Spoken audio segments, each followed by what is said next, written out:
యూట్యూబ్లో చూస్తుంటా మీకు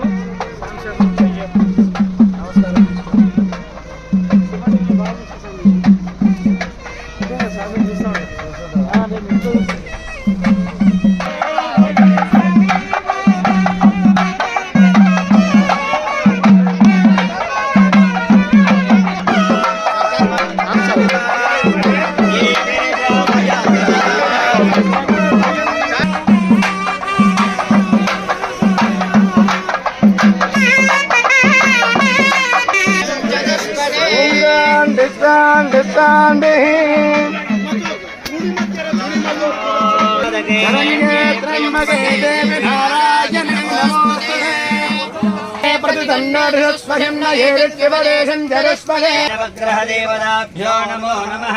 सूर्यस्यौर्यमतेन्द्ररिन्द्रपदवे सन्मङ्गलं मङ्गला।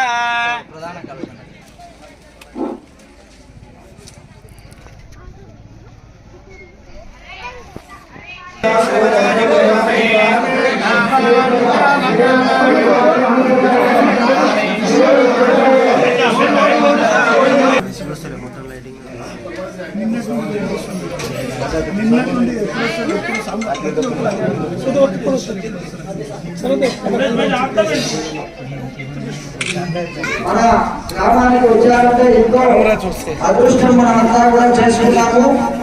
కావున మన గ్రామం మన తాండవాసులంతా కూడా గుడి దగ్గరికి రావాలి.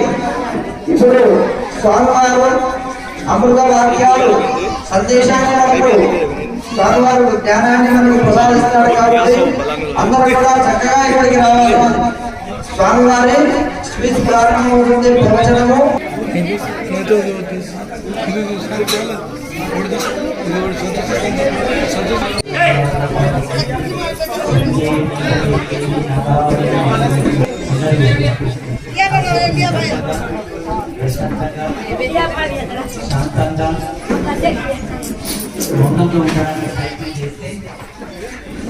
రోజు మనం చేసే కార్యక్రమానికి ఒక విలువ అనేది వస్తుంది. దయచేసి అందరూ కాసేపు మౌనంగా కాకుండా సౌండ్ ఎక్కువ వస్తుంది. ఈరోజు చాలా అద్భుతమైన రోజు, చాలా మంచి ముహూర్తం ఉంది. ఈరోజు మీరందరూ చాలా భాగ్యవంతులు, అదృష్టవంతులు. ఈరోజు భగవంతుని ప్రతిష్ట పెట్టుకున్నందుకు మీకందరికీ నా మనస్ఫూర్తిగా అభినందనలు తెలియపరుస్తున్నాను. ముహూర్త నిర్ణయం చాలా గొప్పగా చేశారు.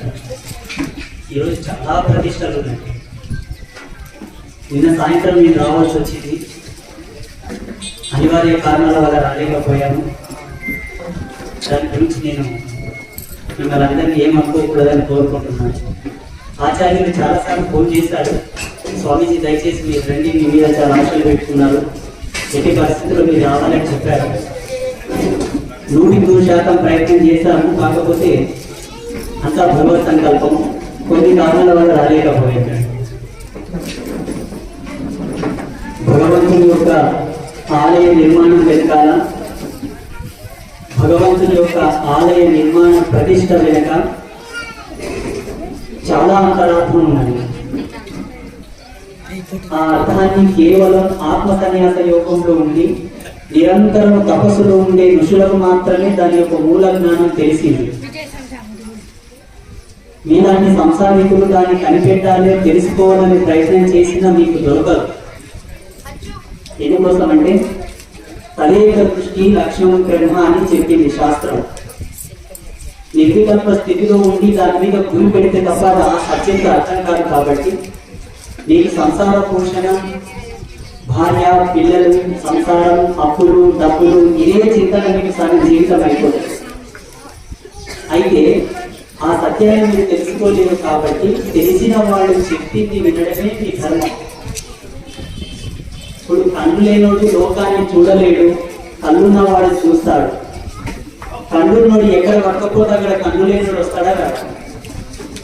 అలాగే మనోపరిపక్వత చింతన మీద ఉండదు. కాబట్టి ఆ చింతన ప్రయోగంలో పరిపూర్ణమైనటువంటి గురువులు చెప్పింది మీరు వినాలి. వింటారా వినరా? అమ్మా దయచేసి ఇక్కడ వినండి. అందరికి అడిగితే మీకు మంచి విషయం దొరుకుతుంది. ఈరోజు ఆలయ నిర్మాణం వెనుకాల ఉండేటటువంటి మూలోపానం ఒకటే చెప్తాను, బాగా గుర్తుంచుకోండి. ఏ మనిషి అయినా సరే జన్మ ఎత్తిన తర్వాత 3 నిర్మాణాలు చేయాలంట. ప్రతి జీవుడి యొక్క లక్షణం అది. లక్ష్యం 2. ఒకటి, సంసారికమైనటువంటి మన జీవన విధానాన్ని గడుపుకోవడానికి ఇల్లు కట్టుకోవాలట. మా తాత ముత్తాతలు మస్తు సంపాదించిండ్రు, పెద్ద మేడ కట్టిండ్రు, బంగ్లా కట్టిండ్రు, ఒక 100 సంవత్సరాలైనా చెల్లిపోయినటువంటి ఇల్లు కట్టిండ్రు. అదే ఇంకా నా కాలక్షేపం చేసుకొని వెళ్ళిపోతాను అనుకోవడం కూడా ధర్మం కాదు. జన్మ ఎత్తిన తర్వాత తనకు ఇల్లు కట్టాలంట. అదే జన్మకు ఇంకొక అర్థం ఏముందంటే, నీ ఇంట్లో చనిపోతాడు, కాంతులైతే డెలివరీ అవుతుంది, ఆడపిల్లలు రజస్వాలు అవుతారు. సావు సమృద్ధ ఉన్న నీ ఇంటి కన్నా సావు సమృద్ధ లేని ఇల్లు ఒకటి కట్టాలంట. ఏ గడపలైతే సాగు ఉండదో సమృద్ధ ఉండదో ఆ గడప యొక్క నిర్మాణం యజమాని చేయాలంట.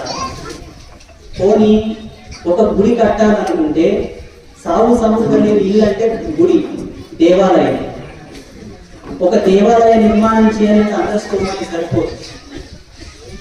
అప్పటికైనా లేదు, ఇప్పటికైనా లేదు. భగవంతుడు సల్లగా చూసి ఒక 10 రూపాయలు ఇస్తే ఉన్న వాళ్ళు కట్టిస్తారు. 10 లక్షలు, 15 లక్షలు, 20 లక్షలు, 1 కోటి రూపాయలు పెట్టి కట్టిస్తారు. కానీ అందరితో అంత సంపద ఉంటుంది కదా. అందుకే పెద్దలు ఏం చెప్పారంటే, ఎక్కడ దేవాలయ నిర్మాణం జరుగుతూ ఉంటే మీ వంతు, మీ సహాయ శక్తుల, మీ శక్తియుక్తులను అనుసరించి మీకు చేతనైనంత 10, 100, 1000, 2000 తీసుకెళ్ళి ఇవ్వాలి. అది ప్రతి జీవుడి యొక్క ధర్మం. పరిస్థితులు ఎట్లా మారినాయంటే, ఒక దేవాలయ నిర్మాణం జరుగుతూ ఉంటే దేవాలయ కర్తను మీరు డొనేషన్ అడగాల్సిన పరిస్థితి వచ్చింది. పాతకాలం ఎట్లుండే అంటే, ఫలానా కొన్న దేవాలయం నిర్మాణం జరుగుతూ ఉందంటే చెవిన పడిందంటే అది నా అదృష్టంగా భావించి వెళ్ళి తీసుకెళ్ళి ఇచ్చేవాళ్ళు. వస్తు రూపేణ, ధన రూపేణ వాళ్ళకి చేతనైంది. ఆ భగవంతుడే నా చెవిలో వేశాడు, ఇక్కడ ఆలయ నిర్మాణం జరుగుతుందని చెప్పి ఈశ్వరాజ్ఞగా దాన్ని భావించేవాళ్ళు అప్పటి వాళ్ళు. మీరందరూ కూడా ఏంటంటే, ఇక్కడ ఆలయ నిర్మాణం చేయడం వల్ల మీ ప్రతిష్టలు, మీ జీవితానికి సమున్నతమైన ఆశీర్వాదం దొరికింది ఇక్కడ ఉండే వాళ్ళందరికీ కూడా, ఈ తాండావాసులకు. అలాగే ఎక్కడ అంటే మీ ఊళ్ళోనే కాకుండా ఇంకెక్కడన్నా ఆలయ నిర్మాణం జరుగుతూ ఉందని మీకు తెలిసినా, మీ కంటపడినా ఒక 11 రూపాయలని మీరు ఇవ్వండి. 11 రూపాయలని ఇవ్వండి. ఎందుకోసమంటే ఆలయం అనేది సమస్త భూతదయకు సంబంధించినటువంటి ఒక నిలయం. భూమండలంలో చీమతో మొదలు పెట్టుకొని సమస్త జీవ చరాచర జీవకోటి కంటే ఒక నిలయం, శక్తి కేంద్రం. మనం కట్టుకునే ఇంట్లో మనము, మన పిల్లలు, మన మనమనులు, ముని మనముల వరకు జీవిస్తాం. ఒక దేవాలయం లోపల సమస్త దేవత గణ చైతన్య శక్తుల్లో నివాసం చెందుతాయి. ఒక దేవాలయంలో జన్మకు 3 అర్థాలని చెప్పాను నేను. మనము నివసించే ఇల్లు భగవంతుని ఇల్లు. 3వ ఇల్లు కూడా ఒకటి కట్టాలంట. అది వ్యక్తిత్వ వికాస నిర్మాణము. వ్యక్తిత్వ వికాస నిర్మాణం ఎట్లా జరుగుతుంది? 3 నియమాలతో జరుగుతుంది. అహింసను పాటించాలి, హింసను వీడాలి. అంటే ఇది కొంతమందికి నచ్చకపోవచ్చు. ధర్మంలో ఉన్నాం కాబట్టి ధర్మాన్ని చెప్పాలి. హింసను వీడి అహింసలోకి రావడం అంటే మాంసాన్ని త్యాగం చేయాలి. 2వది మద్యం త్యాగం చేయాలి. 3వది వ్యసనం త్యాగం చేయాలి. అంటే మగవా సాంగత్య లోకత్వం ఉన్న పురుషుడు ఉద్ధరణను సాధించడు. దేవునికి సౌభాగ్యం ఇచ్చి చిరకాల ప్రవర్తితమైనటువంటి సుమంగళితత్వం ఇచ్చిన తర్వాత భార్య భర్తను, భర్త భార్యను నమ్ముకొని ఉండడమే ధర్మం.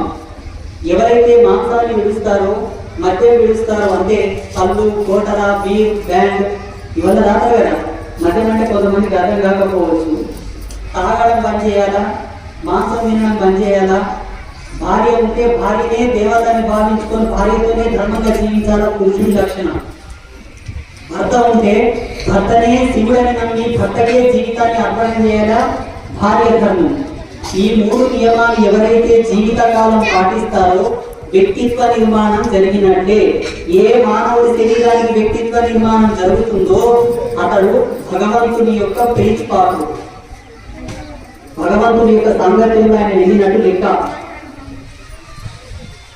మనం నివసించడానికి ఇల్లు కట్టుకోవాలా, దేవాలయ నిర్మాణం చేయించాలా, వ్యక్తిత్వ నిర్మాణం జరగాల.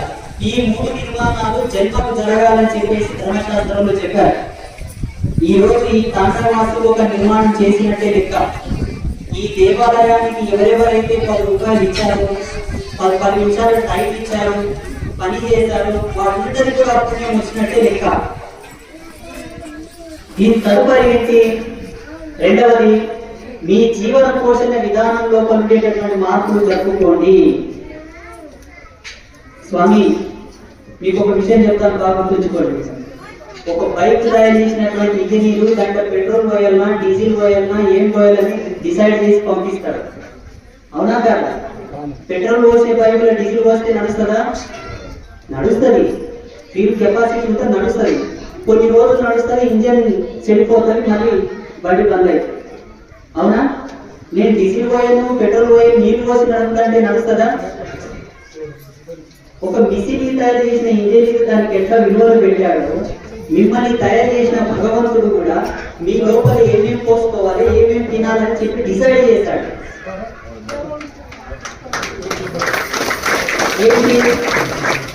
ఏం తినమన్నాడు భగవంతుడు? హింసరహితమైన తిను, హింసరహితంగా జీవించు, నా తోటి రాని నేను పంపించాడు భూలోకం మీద. మరి మాంసం తినడం ఎట్లా మొదలైన స్వామి? మా తాత ముత్తాతల కానికి తింటున్నారు కదా. ప్రపంచంలో 99% మంది మాంసాన్ని తింటారు, జస్ట్ 1%. మాలాంటి సన్నాసులు, అయ్యవాళ్ళు లాంటి ధర్మమూర్తులు మాత్రమే శాకాహారం తింటారు. మేమంతా వెళ్ళి తింటున్నామని మీరు అనుకోవచ్చు. చూడండి, అనేక కోట్ల సంవత్సరాల ఈ జీవిత ప్రయాణంలో ఎన్నో మార్పు చేరుకులు జరిగాయి. మీరు గ్రహించదగ్గ విషయం ఒకటి చెప్పనా? ఈ భూప్రపంచంలో ఉండేటటువంటి బంజారాస్ అందరూ కూడా రాజపూతులు, వీరందరూ రాజవంశం. ఈ భారతదేశంలో సనాతన ధర్మం గురించి పోరాడినటువంటి మొట్టమొదటి యోధులు వీరులు మీరే. మొట్టమొదటి యోధులు వీరులు మీరే. మీరందరూ రాజపూతుల వంశానికి సంబంధించిన వారు, ఈ భూప్రపంచాన్ని పరిపాలించిన వారు మీరందరూ. గజని గోరి అనే ఒక దుర్మార్గుడు ఈ దేశం మీదకి వచ్చినప్పుడు మీ వాళ్ళు వాళ్ళతో పోరాడారు. తాళగతులు ఏమి కాదు, పరమేశ్వర్ లీల అనుకోవాలి. మీ వాళ్ళ మధ్యలో మీ వాళ్ళకు కొంత కుదరక వాళ్ళకు సపోర్ట్ చేయడం వల్ల మీరందరూ ఓడిపోయి దిక్కు లేక, దీనం లేక, అడుగులు అనుకుంటా, కొండలు అనుకుంటే ఏది దొరికితే అది తిని బ్రతికిండ్రు కాబట్టి అది ఆనవాయితీకి వచ్చింది. మీరైన సామ్రాజ్యాన్ని వాళ్ళు దాక్కున్నారు. పరాజయం పాలైన తర్వాత ఏముంటది? ఒక రాజు ఓడిపోతే ఆ రాజులో ఉన్న ధనము, ఆ రాజు భార్యలు, ఆ రాజు యొక్క భూమండలం అంతా కూడా వాళ్ళకి సరైన చేసుకోవాలి. బ్రతికితే బ్రతకాలి, లేకపోతే చనిపోవాలి, లేకపోతే వాళ్ళకి దాసుల్లాకన్నా పనిచేయాలి. అప్పుడు ఉండేటట్టు రాజులు నియమాలి. అలా మీ పెద్దలు అడుగులనకుండా, కొండలనకుండా తిరిగి ఏది దొరికితే తిని, అది మాంసమో, ఏదో కాయనో, దుంపనో, పండో తిని కాలం వెల్లదీస్తారు. ఆ జీవన విధానం అట్లా గడిచిపోయింది. ఇప్పుడు భగవంతుడు చల్లగా చూసిండు, మనకు అన్ని దొరుకుతున్నాయి. ఏమి దొరకట్లేదు మనకు? ఓని ప్రపంచ వైజ్ఞానిక శాస్త్రాలకు, ప్రపంచ శాస్త్రవేత్తలకు నేను ఒక స్వామీజీ ఒక చిన్న సవాల్ చేస్తున్నా. మాంసం తినకపోతే బ్రతకమా? మాంసం తినకపోతే ఏమైనా విటమిన్ లోపం జరుగుతుందా? మాంసం తినకపోతే మన డిఎన్ఏ ఫ్రీక్వెన్సీకి ఏమైనా శక్తి తగ్గుతుందా? వాళ్ళని నిరూపించమని చెప్పండి. మాంసం తినడం వల్ల ఎన్ని అనర్థాలు జరుగుతాయి, ఎంత నష్టపోతుందో మేము ప్రామాణికంగా నిరూపిస్తాం. ప్రామాణికంగా, శాస్త్ర పద్ధతిగా, సైంటిఫిక్ రికార్డెడ్ ప్రకారంగా మేము నిరూపిస్తాం. అంతవరకు ఎందుకు? భగవంతుడు ఏం చెప్పాడంటే, చూడు, నీవు జీవించే జీవన విధానం వలన, నువ్వు బ్రతికే బ్రతుకు వలన కనీసం నీకు కూడా నష్టం జరగకూడదు. జీవరాశుల మాట పక్కకెట్టు, ఇంటి పక్కల మాట పక్కకెట్టు, అన్నదమ్ముల మాట పక్కకెట్టు, నీవు బ్రతికే బ్రతుకు నీకే భారం కాకూడదని చెప్పి. మాంసం తినడం వల్ల ఏమైతే తెలుసా? రక్తం కౌశెక్కుతుంది. రక్తం కౌశెక్కినప్పుడు శరీరంతో ఉన్నటువంటి ఇమ్యూనిటీ సిస్టమ్ అంతా వీక్ అయిపోతుంది. ఏదైనా ఒక వైరస్ మన లోపల ప్రవేశించినా, ఏదైనా బ్యాక్టీరియల్ ఇన్ఫెక్షన్ జరిగినా, శరీరంలో ఉన్న శక్తి సామర్థ్యాలు తగ్గినా మోటార్ శక్తి ఎక్కుతలేదు. మోటార్ మీన్స్ మన బాడీ. ఆ రోగాన్ని తిప్పికొట్టేటంత కెపాసిటీ మనలో ఉండదు. శాకాహార శరీరానికి ఏముంటదంటే ఎంత పెద్ద వైరస్ వచ్చినా తిప్పికొడుతుంది శరీరం. ఇది మీకు ఇచ్చేటటువంటి డిఫరెంట్. మాంసం తినేటోళ్ళు కూడా గట్టి ఉంటారు కదా స్వామి అంటే గట్టి ఉంటారు, కానీ పెడిసెక్కుతుంది నెయ్యి, శరీరం పెడిసెక్కుతుంది. అంత దృఢత్వం ఉండదు, ధారిత్యం ఉండదు. ఏదన్నా ఒక జబ్బు వచ్చినా అంత తొందర రికవర్ కాదు. నెలలో తగ్గవలసిన వ్యాధి 6 నెలల్లో తగ్గుతుంది. మెడిసినల్ ఇంపాక్ట్ కూడా అంత తొందరగా మన శరీరం మీద పడదు. ఇకపోతే మద్యం సేవిస్తే అంటే మందు దాకా ఏమైతే తెలుసా, మన శరీరానికి ఒక ధర్మం ఉన్నది. మనం తినే ఆహారం, మనం తాగే నీళ్ళ వలన అనేక పరిణామాల తర్వాత తయారేది జీవ చైతన్య శక్తి. మొగలకు హార్మోన్స్ అంటారు, ఆడలకు ఇంకొక పేరు అంటారు. ఆడలకు సృజనాత్మకమైన శక్తి, మొగలకు పునరాసృజనాత్మకమైన శక్తి. మీరు మద్యం కనుక సేవిస్తే, సిగరెట్ బీడీ కనుక తాగితే హార్మోన్ మీద ఇంపాక్ట్ అవుతుంది, హార్మోన్ ఇంబ్యాలెన్స్ అవుతుంది. తద్వారా ఏమవుతుంది, బుద్ధి కుశలత, జ్ఞానం, పరిపక్వత, నిగ్రహం లేని పిల్లలు పుడతారు. వాళ్ళు పుట్టగానే శారీరక దౌర్బల్యంతో పుడతారు, మానసిక దౌర్బల్యంతో పుడతారు. దయచేసి మీరు ఎంతసేపు బ్రతికినా, ఎంతసేపు జీవించినా భగవంతుడు చెప్పిన నియమావళిని అనుసరించి బ్రతకాలి. భగవంతుడు ఏం చెప్పిన 3 చెప్పాడు. త్రిమకారాలను వర్జించు, మద్యం సేవించకు, మాంసం భక్షించకు, పరస్త్రీ సాంగత్యం చేయకు, అప్పుడు నేను ఉద్ధరించబడినట్లనే నేను ఆశీర్వదిస్తాను చెప్పింది. ఇవన్నీ కొంత మీకు ఇబ్బంది ఉండొచ్చు, మేము చెప్తున్నాం. మీకేం స్వామి, మీకు సన్యాసులు ఏం లేదని చెప్తారు, మేము సంసారంలో అన్ని తినాలి, అన్ని తాగాలి, అన్ని చేయాలని మీరు అనుకోవచ్చు. చూడండి, ఒక వ్యక్తి ఆర్మీలో జాబ్ తీసుకోవాలంటే అన్ని రకాల టెస్టులు చేస్తారు, అన్ని రకాల పరీక్షలు చేస్తారు. శరీరం కొలతలు చూస్తారు, బలం చూస్తారు, పుష్టి చూస్తారు. అన్ని ఎందుకు చూడాలి చెప్పండి? ఎట్లా వయసు అన్నట్టు ఆర్మీలో జాయిన్ చేసుకుంటే అయిపోతుంది కదా, ఎందుకు చూసుకోవాలి? ఆ సైనిక దళాలకు సంబంధించిన కనీస విలువలు. అలాగే భగవంతుడు కూడా ఒక సమానమైన విలువలు ఉన్నాయి. ఆ విలువలో మనం బ్రతకాలి. మా ఇష్టం వచ్చినట్లు బ్రతుకుతాం, మళ్ళీ నిన్ను ఆశీర్వదించుదంటే అంటే మనకన్నా దేవుడు చాలా తెలివైన వాడు, పిచ్చోడేం కాదు. భగవంతుని పొందాలి, భగవంతుని చేరుకోవాలంటే కొన్ని విలువలు కలిగి ఉండాలి. మిమ్మల్ని సంసారం చేయకండి, మాలాగా సన్యాసులు కానీ ధర్మం చెప్పండి, తినకుడు తాగకుడని ధర్మం చెప్పండి. దేని వలన నువ్వు బాగుపడతావో, దేని వలన నీకు ఆరోగ్యం వస్తుందో, దేని వలన నువ్వు ఆరోగ్యకరమైన సంతానాన్ని ఇవ్వగలవో, మంచి సంతానాన్ని ఇవ్వగలవో అవి తినిపోదు. ఎన్ని లేవు ప్రపంచంలో మనం తినడానికి.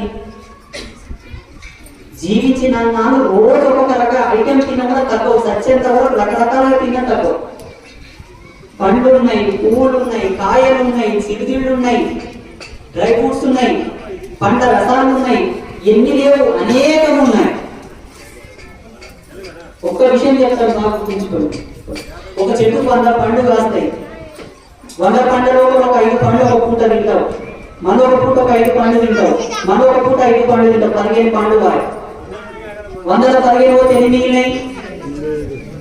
85 పండ్లు చెట్టుకున్నాయి. ఒక రోజు 24 గంటల టైం కాదు. ఆ 85 పంటలు ఇంకొక 5 మంది తినగలరు, ఇంకో 10 మంది తినగలరు. అన్ని తిన్నాక ఒక పండు మిగిలితే కూడా ఆ పండు తీసుకెళ్ళి ఒక రోజు నాటితే ఇంకొక చెట్టు మొలుస్తుంది. ఇక్కడ చెట్టు బతికే, ఇంకొక చెట్టు ఉంటే మనం బతికి తిని. ఇది హింసరహితమైనటువంటి జన్మ అంటే ఇది. అదే ఒకవేళ మాంసం తినాలనుకోండి, మేకను బ్రతికించి మీరు మాంసం తినగలరా? మేకను బ్రతికించి మేక ద్వారా ఇంకొక సంతానాన్ని ఇప్పించి మీరు మాంసం తినగలరా? కోడి కూర తినాలి, చికెన్ తినాలి, కోడి బతికి ఉండాలి, గుడ్డు పెట్టాలి, ఇంకొక పిల్ల ఉట్టాలి, మళ్ళీ కోడి కూర మీరు తినాలి. తింటారా? అందుకే భగవంతుడు ఏమన్నాడంటే, నేను మిమ్మల్ని ఇచ్చినట్లనే దానం కూడా ఇచ్చిన, దాంట్లో ఉసురు పోసుకొని మీ కుటుంబాలను పోషించుకోకండి, దాంట్లో ఉసురు మీ కుటుంబం మీద పడుతుంది, ఏడ తీసుకోవాలి ఆడ తీసుకుంటా అని చెప్పిండు దేవుడు. మీరు నా పిల్లలు ఎంతనో అవి కూడా నా పిల్లలే. ఒకవేళ నీకు తినడానికి లేకపోతే, పంట పండడానికి నేలలు లేకపోతే, వర్షాలు ఇవ్వకపోతే, అతివృష్టి అనావృష్టి వచ్చినాడు, నా పేరు చెప్పి నాకు ఒక మేకను కోసి తిను, సెల్ఫ్గా కోసుకొని తినొద్దని చెప్పి మన భగవంతుడు. అంత కరువు కాటకాలు వస్తే దేహి అని నీకు తినడానికి లేకపోతే అక్కడ మొదలైంది మన దేవుళ్ళకు మేకలు కోసేది. దేవుళ్ళకు మేకలు కోసేది ఎక్కడికి వచ్చిందంటే, ఇప్పుడు అక్కడ చాలా మంది ఎల్లమ్మకు, పోలమ్మకు, తులజా భవానికి మేకలు కోస్తాం కదా స్వామి, మా ఆచారం ఉందని చెప్పి అంటారు. దేవుళ్ళకు మేకలు, కోళ్లను కోసే ఆచారం ఎక్కడికి వచ్చిందంటే, ఒక పెద్ద కరువు వచ్చింది భూమండలానికి. ఏముంది, తినడానికి ఏం లేవు, నీళ్లుంటేనే పంటలు వండుతాయి. ఇప్పుడు బోర్లు ఉన్నాయి, అప్పుడు బోర్లు లేవు. బావులు ఎండుకపోయినాయి, చెరువులు ఎండుకపోయినాయి, నీళ్లు లేవు. కాబట్టి ఏం తినాలి? ఎక్కడోళ్ళు అక్కడ చచ్చిపోతున్నారు ఆకలి కేకలతో. నాలాంటి ఒక గురువు పేమినికి భగవంతుడు వచ్చి ఈ విషయం చెప్పించాడు. ఉన్న జీవుల్లో, అందులో కూడా గెడ్డెలున్న జీవుల్లో గోవును తప్పించి, వృషభాన్ని తప్పించి, మిగతా ఏ జీవరాశినైనా సరే గెడ్డెలున్న వాటిని ఒక్కటే బాగా గుర్తుంచుకోండి. గోవు నిలవాలి, వృషభాన్ని నిలవాలి. ఎందుకంటే వృషభ అంటే సాక్షాత్తు శివ సమానం, గౌ అంటే సాక్షాత్తు జగన్మాత సమానం. కాబట్టి వీటిలో ఉన్నటువంటి జీవన విలువలు, వాటి యొక్క బాడీ స్ట్రక్చర్, వాటిలో ఉన్నటువంటి దైవీ గుణాలు భగవంతునికి అనుసంధానంగా ఉంటాయి. కాబట్టి వాటిని విడిచి మిగతా వాటిని అన్నిటిని ఏదైనా సరే మీకు అందుబాటులో ఉన్నదాన్ని నా ముందుకు తీసుకొచ్చి గావు పట్టి, జటకా ఇచ్చి గావు పట్టి కోసుకొని మీ పొట్ట నింపుకొని, కొన్ని దినాలకు వర్షాలు పడతాయి. వర్షాలు పడ్డ తర్వాత మళ్ళీ ఈ హింసను విడిచిపెట్టురి. నోటి రుచి బాగుందని ఇదే కంటిన్యూ చేశారు. మళ్ళా ఇది విడిచిపెట్టండి, వాటిపై బతకనివ్వండి. మళ్ళీ పంటలు పండించుకొని పండే పంటలను, కాయలను, దుంపలను, ఆకుకూరలు, కాయకూరలు తిని బ్రతకండి అని చెప్పింది శాస్త్రం, భగవంతుడు. కానీ మనం ఏం చేస్తున్నాం? ఇన్ని కన్నీ ఉంటాయి, ఒక మేక చూడగానే కరకర కోసుకొని తింటాం. అది సచ్చినప్పుడు ఏమని ఏడుస్తుందో, ఎంత ఉసురు పెడుతుందో, ఎంత బాధపడుతుందో, దేవుని ఎంత మొక్కుతుందో ఏమో. ఆ ఉసురంతా మీ ఈపున పడుతుంది. అదే మీకు వచ్చే రోగాలు అంటే అంటలేదు, పుట్టలేదు, ఏదైనా ఒక రోగం వస్తే కూడా తిరగబడతలేదు, మీకు వచ్చే ఇబ్బందులన్నీ అవే. మరి కూర తినటోళ్ళకు రోగాలు రావాలి స్వామి, కూర తినటోళ్ళు ఆపత్ర పాలు కాదా, కూర తినటోళ్ళకి కష్టాలు రావాలంటే వస్తాయి. ఆచార్యులు కూడా వాళ్ళకు కూడా అనారోగ్య సమస్యలు వస్తాయి, సమస్యలు ఉంటాయి, డబ్బు పరంగా, ఆస్తుల పరంగా ఉంటాయి. వాళ్ళ ధర్మాల లోపల వాళ్ళు కరెంట్ లేకపోతే వాళ్ళకి సమస్యలు. ఆచార్య ముఖ దర్శనం సాక్షాత్తు బ్రహ్మ దర్శనం అని చెప్పింది శాస్త్రం. ఆచార్యులని ఇట్లా చూస్తే సాక్షాత్తు బ్రహ్మను చూసినట్ట లైవ్. ఆచార్యుల యొక్క వాణిలో సరస్వతి ఉంటుందంట. వాళ్ళు శబ్దాలు పలికిన, మాట్లాడిన వాళ్ళు మంత్రాలు చదివిన సాక్షాత్తు సరస్వతి దేవి కనిపిస్తుందంట. కానీ ఆచార్యుడు కూడా అంత పరిపూర్ణుడై నిష్ణాతులై ఉంటే తప్ప ఏ ఆచార్యుడైనా సరే త్రికాల సంఖ్యను పాటించాలని ధర్మం. కోరి పాటించకపోతే 2 సంఖ్యలను పాటించాలి. ఆ 2 సంఖ్యలు పాటించకుండా కనుక ఒకవేళ వేదాధ్యయనం చేసినా, శాస్త్ర ప్రవచనం చేసినా, సిద్ధాంత కర్తృత్వం చేసినా, అవధాన సాహిత్యం చేసినా కూడా వాళ్ళకు కొన్ని దోషాలు వస్తాయి. ఆ దోషాల కారణంగా వాళ్ళకి సమస్యలు వస్తాయి. వాళ్ళ ధర్మంలో వాళ్ళకి సమస్యలు వస్తాయి, మీ ధర్మంలో ఇవి మీ సమస్యలు. మీకు ఏ కష్టాలు రాకుండా, ఏ రోగాలు రాకుండా, ఏ అప్పులు కాకుండా, ఏ గొడవలు కాకుండా, ఏ పగలు ప్రతీకారాలు లేకుండా సుఖ సంతోషాలతో మీరు జీవించాలంటే ఈ 3 వదిలివేసేయండి. మాంసం తినకండి, మద్యం సేవించకండి, పరిస్థితి సాంగత్యం చేయకండి. భగవంతుని చెంతకు మీరు వెళ్ళాల్సిన అవసరం లేదు. దేవుడే నీ ఇంటికి వచ్చి తలుపు కొట్టి అమ్మా నాకు తనం పెట్టి తల్లి, ఇది సత్యం.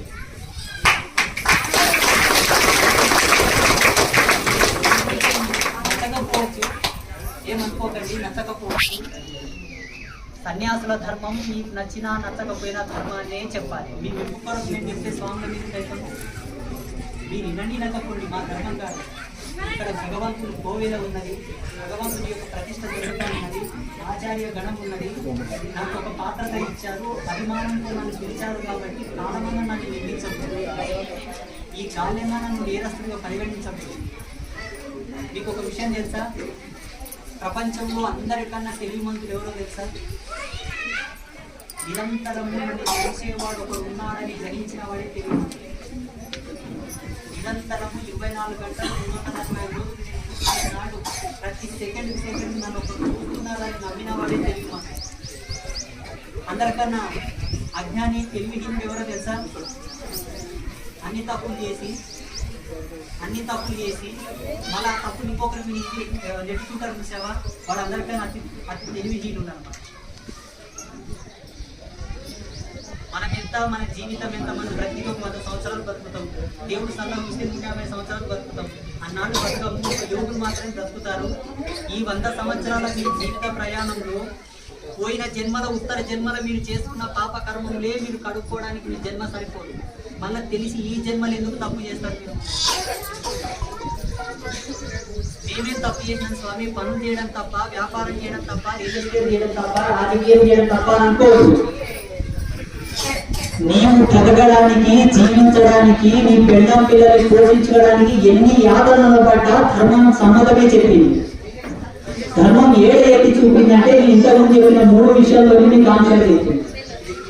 నువ్వు 10 రూపాయల భూమి 100 రూపాయల కమ్ము, 100 రూపాయల భూమి 10,000 కమ్ము, 10,000 భూమి 1,00,000 కమ్ము. అది నీ జాన్య పొట్టను పోషించుకోవడానికి నీ సంసార ధర్మం కొరకు సంపాదిస్తున్న దాంట్లో తప్పులేదు. అది సెకండరీ. జీవుడు ఎప్పుడు పాపిగా పరిగణించబడతాడు, ఎప్పుడు దోషిగా పరిగణించబడతాడంటే నేను చెప్పిన 3 వలని. ఎన్నాళ్ళు బ్రతికినా, ఎంతసేపు బ్రతికినా ఈ 3 వదిలివేయడానికే బ్రతకండి. ఇంకొక విషయం ధర్మ ప్రాతిపదికగా చెప్తాను. మీరు శ్రేష్టమైనటువంటి వంశోద్ధారకంలో పుట్టినవాడు. ఇక్కడ ఉన్న వాళ్ళందరూ కూడా బంజారాసే కదా, అందరూ కదా, శుభమస్తు. మీరు మీ కమ్యూనిటీ యొక్క ధర్మాన్ని కాపాడాలి దయచేసి. ఇప్పుడు సమయం వచ్చింది. ఇంతకుముందు మీ పూర్వీకులు ఎంత పోరాడారు ఈ ధర్మం కోసము, ఈ కాషాయం కొరకు, భగవంతుని కొరకు అనే చరిత్ర విశ్లేషణ మీకు లేకపోవచ్చు. మేము 3 బుక్కు చదువుతాం కాబట్టి మాకు తెలుసు. మీ వంశ, కుల, జాతి, ధర్మ దేవత తులజా భవాని. భవాని బంజారాకి ఎక్కడనో కూడా తులజా భవాని మా ఇంటి దేవత, మా ఇంటి ఆడిదిలా అని చెప్పుకోవాలి. చెప్తారా? నర్మదల్లి మధ్యలో నేను మా ఆశ్రమానికి చాలా మంది వస్తుంటారు. మీ ఇంటి దేవుడు ఎవరంటే అక్కడ పేరు చెప్తుంటారు. తప్పు. ప్రమాణపూర్వకంగా నేను చెప్తున్నాను, రాసుకోండి. తులజా భవాని మీ ఇంటి దేవత, మీ కుల దేవత, మీ వంశ దేవత, మీ జాతి దేవత. రెండవది, మీ గురువు ఎవరంటే సంత శిరోమణి సేవాలాల్ మహారాజ్. ఎక్కడ పోయినా తరతరాల వరకు మీ పిల్లలకు సైతం ఇది చెప్పాలి. ఈనాడు ఆస్తులు గడిచి ఇచ్చేది కాదు, సంస్కారం ఇవ్వాలి పిల్లలకు. మూలాలు మనదైన మూలం ఇవ్వాలి. సేవాలాల్ మహారాజే మీ గురువు. అతనికి మించి వేరెవరన్నా గురువు అనుకుంటే మీ జాతి ద్రోహం చేసిన పాపంలో ఉన్న తస్మా జాగ్రత్త. ఎందుకోసం అంటే ఆయన పడ్డ కృషి, ఆయన చేసిన తపస్సు, ఆయన చేసినటువంటి నియంత్రణ ఎవరు చేయలేదు. సేవాలాల్ మహారాజ్ మీ గురువు. ఇకపోతే మీ ఫేవరెట్ అండ్ ఫ్యామిలీ వాళ్ళు ఎవరో మీకు తెలుసా? తిరుపతి బాలాజీ, వెంకటేశ్వర స్వామి. ఈ ముగ్గురి కన్నా సృష్టి బిందు త్రికోణ స్థితంగా సమస్త జీవ మానవాళికి అందరికీ కూడా ప్రమాణమైనటువంటి మీ వంశానికి ఆర్జుడైన వాడు సదాశివుడు. ఫస్ట్ మీ కులదేవత భవాని, మీ గురువు సేవాలాల్, మీ ఇంటి దేవుడిగా వెంకటేశ్వర స్వామి.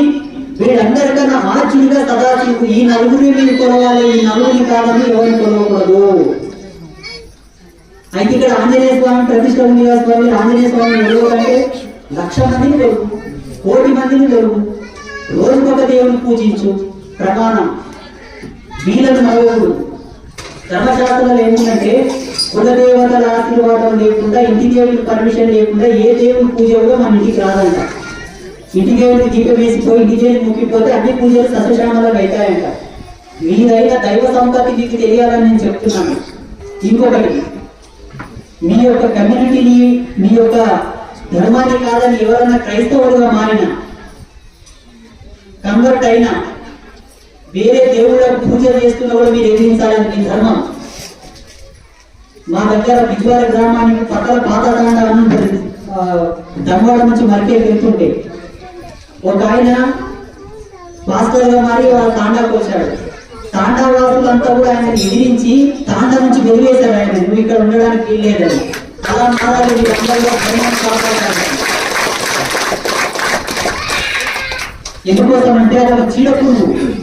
దాని కనుక ప్రవేశించిన మనకు మన జాతి మూలాలని మారడానికి ప్రయత్నం చేస్తారు. అందుకే వాళ్ళని మనం సమ్మతించాము. ఇది కూడా మీ అందరి బాధ్యత. లాస్ట్ ఇంకొక మాట చెప్పి ముగిస్తాను.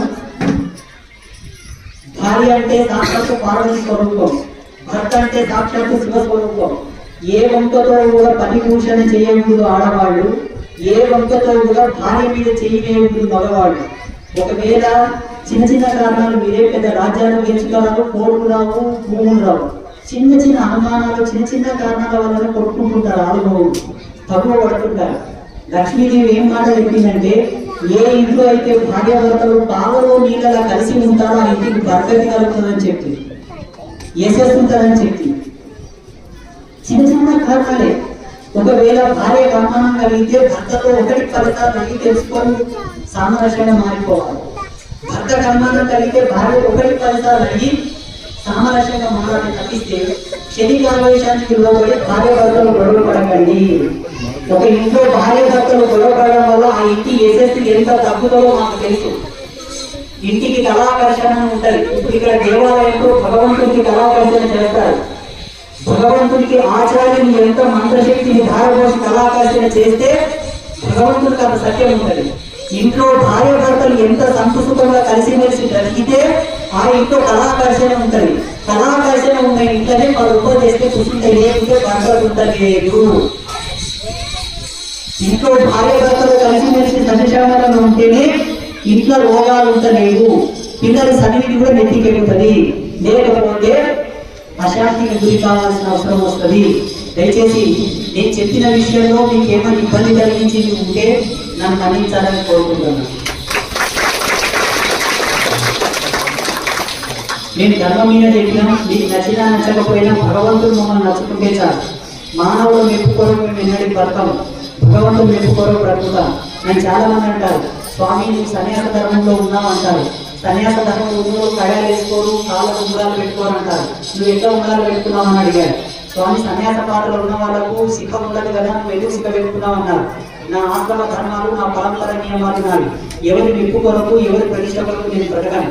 నాకంటే ఒక క్లారిటీ ఉంది. అంటే రేపు భగవంతుడు మీతో వచ్చి మాట్లాడితే మీకంటే ఒక క్లారిటీ ఉండాలి. కాబట్టి ఆ క్లారిటీ నేను చెప్పిన నియమాలు, నేను చెప్పిన విషయాలు పాటిస్తే వస్తుంది.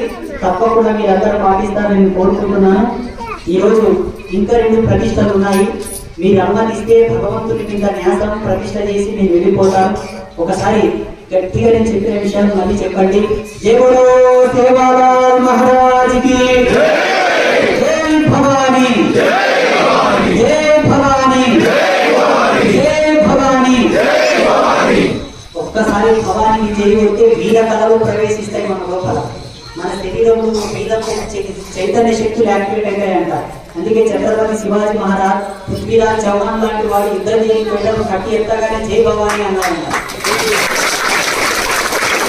మీకు ఏ పని చేసినా, చేను పోయినా, నాటేసినా, పొలం పని చేసుకున్నా, ఇంట్లో పని చేసుకున్నా, పొద్దున సాయంత్రం మీకు ఎప్పుడు టైం ఉంటే జై భవానీ జై భవానీ అనుకుంటే అదే పెద్ద మంత్రం అంటారు కదా. శుభం. అందరూ చల్లగా ఉండండి. ఈ తాండావాసులు మీరందరూ ఆయురారోగ్యాలతో, సుఖ సంతోషాలతో మీరు, మీ పిల్లలు, మీ కుటుంబాలు అన్నీ కూడా సశశామలంగా ఉండాలని నేను మనస్ఫూర్తిగా కోరుకుంటున్నాను. నాకు ఇక్కడ పిలిపించి నాకు ఈ అవకాశం ఇచ్చినటువంటి ఆచార్యులకు కూడా ప్రత్యేక ధన్యవాదాలు. ఒకసారి అందరూ గట్టిగా ఆచార్యులు కూడా చప్పట్లు కొట్టవలసిందిగా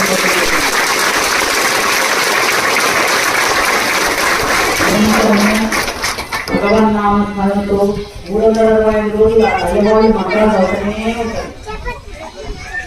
ఇక్కడ మనకు సరస్వతి యొక్క మూల గ్రంథస్థ స్థానం ఉంటుంది. ఇక్కడ నుంచి ఇక్కడ 3 లైన్లు. ఇక్కడ మరి తరంగాలను అంతరించేటువంటి టాకింగ్ పవర్ వస్తుందంట. ఆచార్యులు కలిపేటటువంటి మంత్రార్థాలతోటి వాళ్ళకు శక్తించే హక్కు ఉంటుంది, ఆశీర్వదించే హక్కు ఉంటుంది. అంతటి మహాత్ములు ఇక్కడికి వచ్చి మనకి ఈ భగవంతుని ప్రతిష్ట చేస్తున్నారంటే వాళ్ళ ఆశీర్వాదం అందరికీ ఉంటుంది. వాళ్ళు చక్కగా చాలా అద్భుతంగా పూజ చేస్తారు. మన పీఠంలో కూడా ప్రతి పౌర్ణమి అమావాస్యకు వాళ్ళే చెడి యాగం చేస్తారు. మొన్న అమ్మవారి గర్భగుడి మీద కలశ ప్రతిష్ట వాళ్ళే చేస్తారు. చాలా అద్భుతంగా పూజ చేస్తారు. వారిని మీరు ఎంచుకున్నందుకు మీకు అందరికీ నేను ధన్యవాదాలు. అందరికీ శుభాశీస్సులు, శుభం భూయాలు.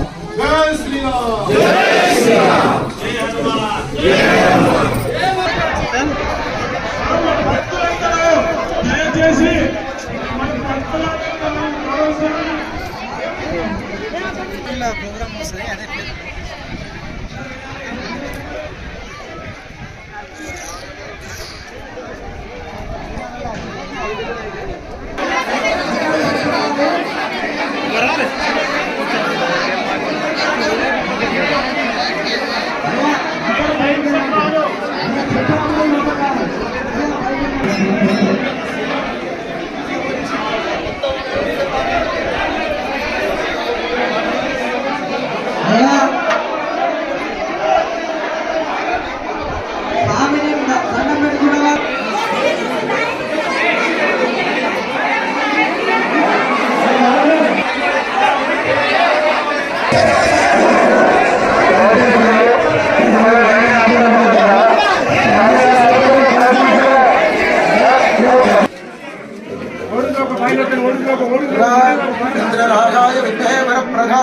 तन्नो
यन्त्र రాజాయ విద్మహే